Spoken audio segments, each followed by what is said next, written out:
Xavier Paluskiewicz. Merci Monsieur le Président de me donner la parole.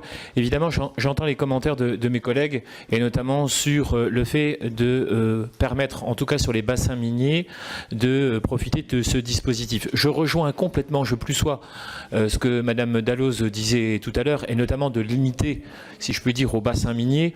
Je suis sur un territoire qui rencontre les mêmes difficultés que dans le Pas-de-Calais, je dis bien quasiment les mêmes, où nous avons un revenu, nous sommes en deçà du revenu médian, le taux de chômage est également explosé.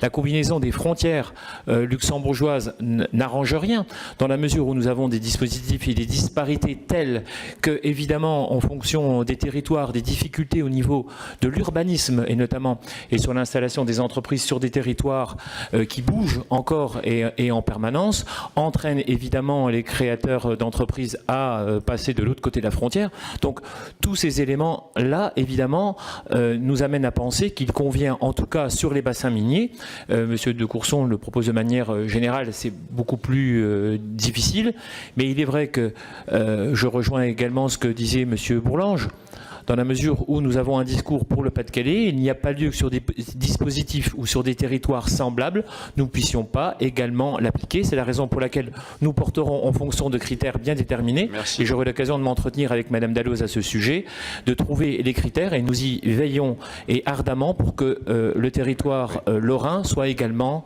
dans ce dispositif. Merci. J'insiste sur le fait que le problème soit vraiment un problème lié à la densité, que c'est un critère qu'on pourrait revoir. Deux choses. La première, c'est de penser à ce code minier. On sait très bien que ça a traîné. Il a fait l'objet d'une réforme en mars dernier. On voit bien d'ailleurs que les travaux au niveau du Sénat n'ont pas eu lieu. Et il convient là de trouver un accord pour relancer le débat sur le code minier. Et ma dernière remarque se porte, et notamment sur le commentaire de mon collègue Fabien Roussel tout à l'heure. Vous disiez que c'était un engagement qui avait été pris par le Premier ministre. Les engagements de l'État sont tout de même importants dans la continuité de l'État.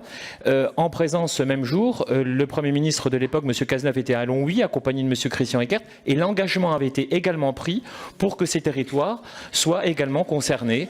Encore une fois, le seul problème, c'est la densité. Donc je pense que je rejoins Mme Dalloz et également vos commentaires sur le fait que l'on puisse revoir ces critères, ce critère-là en tout cas.